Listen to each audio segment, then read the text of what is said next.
Hello friends, कैसे हैं आप लोग। My self advocate Manibhushan Kumar. Today I will discuss a very important topic. आज का जो टॉपिक है वो बहुत ही इम्पॉर्टेंट है और सीधे आपसे जुड़ा हुआ है, इसलिए मेरे वीडियो को बिना स्किप किए हुए पूरी देखें ताकि इससे जो नॉलेजेबल इन्फॉर्मेशन है वो आप तक पहुंच जाए।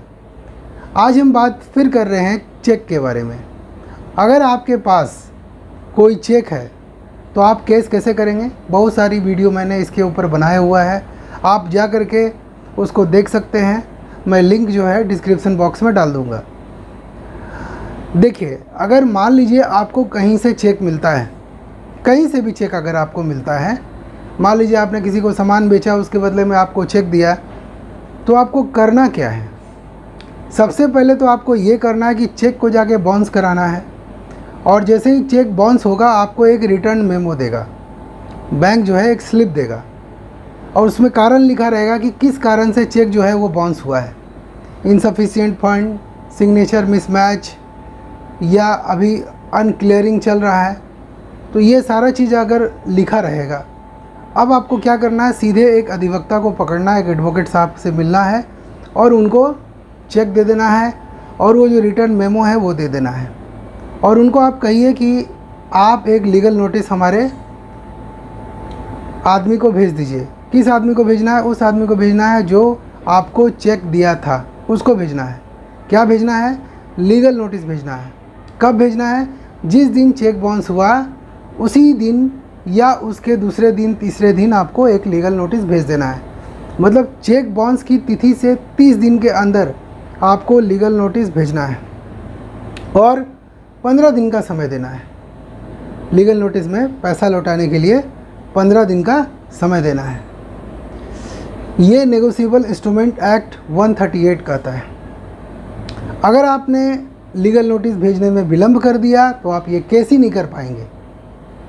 इसीलिए जिस दिन चेक बाउंस होता है आपको लीगल नोटिस भेजना अनिवार्य है। 15 दिन का समय दीजिए, और अगर 15 दिन के अंदर वो आपके पैसे नहीं लौटाता है, समय आपका खींच रहा है, तो आप समझ जाइए कि उसको अच्छा से पता है कि चेक को कैसे डिसमिस कराना है।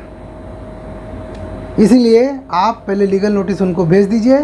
लीगल नोटिस भेजने के बाद 15 दिन का समय दे दीजिए। 15 दिन में पैसा अगर नहीं देता है तो अपने अधिवक्ता से उनके ऊपर नेगोशिएबल इंस्ट्रूमेंट एक्ट 138 का केस करवा दीजिए। आपसे कोर्ट में सवाल ये पूछे जाएंगे कि आपने पैसा किसको दिया, आपने पैसा कब दिया, किस लिए दिया, आपके पास पैसा कहाँ से आया, क्या आपने लोन लेके दिया। बहुत सारे सवाल आपसे पूछे जाएंगे, आप सभी का आंसर दे दीजिएगा, और एक तरह का केस जो है नेगोशिएबल इंस्ट्रूमेंट एक्ट 138 का फाइल हो जाएगा, और उस व्यक्ति को सम्मन चला जाएगा जो व्यक्ति ने आपको चेक दिया था। देखिए, चेक के केस में cause of action is very important. Cause of action ये कहता है कि आप किस कारण से आपको चेक दिया गया। क्या आपने कोई सामान उसको बेचा? क्या कोई लीगल लायबिलिटी था? वो कारण क्या था, किस कारण से आपको चेक मिला? बस कोर्ट यही जानना चाहती है कि आप एक जेन्युइन केस करने वाले हैं, या किसी का चेक मिला, उसके ऊपर उसका साइन ले लिया और फर्जी चेक भर के आप उसके ऊपर केस करने वाले हैं। अगर आप जेन्युइन हैं तो निश्चित मान के चलिए कि ये केस आप ही जीतिएगा, और इसका पैसा जो है वो आपको ही मिलेगा। चलिए अब डिस्कस करते हैं कि चलो हम केस कर दिए, लीगल नोटिस भी चला गया, केस भी कर दिए, सब कुछ कर दिए, अब कोर्ट का जो प्रोसीजर है वो तो चलेगा ही। लेकिन ये जो वीडियो मैं बना रहा हूँ, वो वीडियो मैं बना रहा हूँ कि अगर आपने किसी को चेक दिया है और आपके ऊपर केस हो गया है, तब आपको क्या करना है। अगर आपने किसी को चेक दिया है और आपके ऊपर केस हो गया है, तो सबसे पहले आप ध्यान ये रखिए कि जिस दिन आपको सम्मन आता है, आप उसके दूसरे दिन कोर्ट पहुंच जाइए, और अगर आप नहीं जाइएगा तो आपके खिलाफ बेलेबल वारंट कोर्ट के द्वारा जारी कर दिया जाएगा। तो जैसे ही बेलेबल वारंट जारी होता है आप कोर्ट पहुंच सकते हैं, और सरेंडर कम बेल पिटीशन फाइल कीजिए और वहां बेल ले लीजिए। बेलेबल वारंट में आपको बेल जो है वो मिल जाएगा। लेकिन अगर फिर भी आप विलंब करते हैं, आप अगर बेलेबल वारंट में भी नहीं जाते हैं, एक तो आप सम्मन में नहीं गए भाई, दूसरा बेलेबल वारंट में भी नहीं गए, अब नॉन बेलेबल वारंट आपके खिलाफ़ इशू हो जाएगा। उसमें क्या करना पड़ेगा आपको? उसमें सरेंडर कम बेल पिटिशन में आप फंस जाइएगा। आपको क्या करना पड़ेगा? या तो आप पार्टी के साथ सेटलमेंट कर लीजिए और केस को ख़त्म करा दीजिए, और नहीं तो आप जैसे ही NBW इशू होता है आप हाई कोर्ट से 438 में आप एंटीसिपेटरी बेल फाइल कीजिए। मान लीजिए सबसे पहले यहाँ एंटीसिपेटरी बेल फाइल कीजिए, फिर उसके बाद हाई कोर्ट में एंटीसिपेटरी बेल फाइल कीजिए। रिजेक्ट होने के बाद तो हाई कोर्ट से आपको एंटीसिपेटरी बेल मिल सकता है। हाई कोर्ट को इनहेरेंट पावर है कि वो एंटीसिपेटरी बेल दे सके। एंटीसिपेटरी बेल का मतलब क्या है कि आपको कोर्ट में खड़े नहीं होना है, आपको सरेंडर नहीं करना है।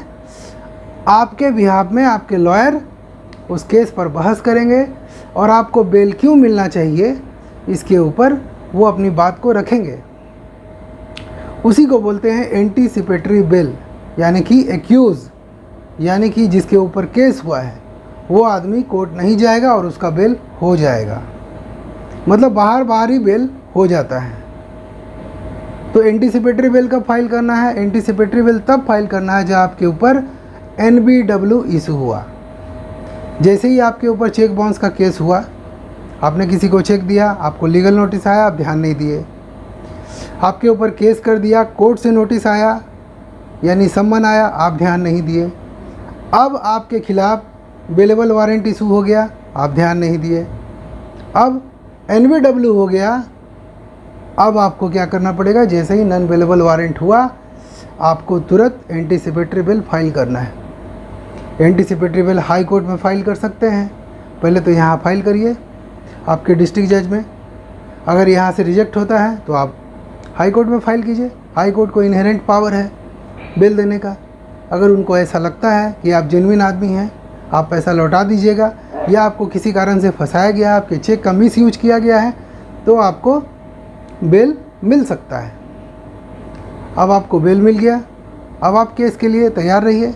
कोर्ट में आइए, अपनी बात को रखिए कि किस कारण से आपने उनको चेक दिया था, वो क्या वजह था जिसकी वजह से आपने चेक दिया था, या आपका चेक खो गया था, आपका चेक मिसप्लेस हो गया था, आपके चेक पर आपकी हैंडराइटिंग नहीं है। बहुत सारे कारण हैं जो आप अपनी बात को रख सकते हैं। तो आज का जो मेरा वीडियो था वो वीडियो यही था कि अगर आपने किसी को चेक दिया है और वो चेक बाउंस हो गया, आपके ऊपर केस हो गया, तो आप ज़मानत कैसे लेंगे। तो मैंने ज़मानत के 2 विकल्प बताए। पहला, जिस दिन सम्मन आता है भाई उसी दिन आप सरेंडर कम बेल पिटीशन फाइल कर दीजिए, यानी अगर आपके ऊपर बेलेबल वारंट निकला है तो आप सरेंडर कम बेल पिटीशन फाइल करके आप बेल ले लीजिए। अगर आपके ऊपर नॉन बेलेबल वारंट इशू हो चुका है तब आपको एंटीसिपेटरी बेल में जाना चाहिए। बहुत इम्पॉर्टेंट वीडियो था, और ये जो नॉलेज मैंने दिया है आपको वो इसलिए दिया है ताकि आपको पता होना चाहिए और आप किसी मुसीबत में ना फंसे। मेरा वीडियो बनाने का सिर्फ यही मकसद है कि आपको लॉ की सही जानकारी देना, ताकि आपको ये पता हो सके कि कोर्ट में क्या क्या होता है और आप ढेर सारी मुसीबतों से बच सकें। तो आज के लिए इतना ही। अगर आपको मेरा चैनल अच्छा लग रहा है प्लीज़ इसे सब्सक्राइब करें, लोगों के साथ शेयर करें ताकि लोग अवेयर हो सके। Thank you. जय हिंद, जय भारत। और एक बात, अगर आप हमसे लीगल एडवाइस लेना चाहते हैं तो डिस्क्रिप्शन में दिए गए लिंक पर क्लिक करें और हमसे लीगल एडवाइस आप ले सकते हैं। जय हिंद।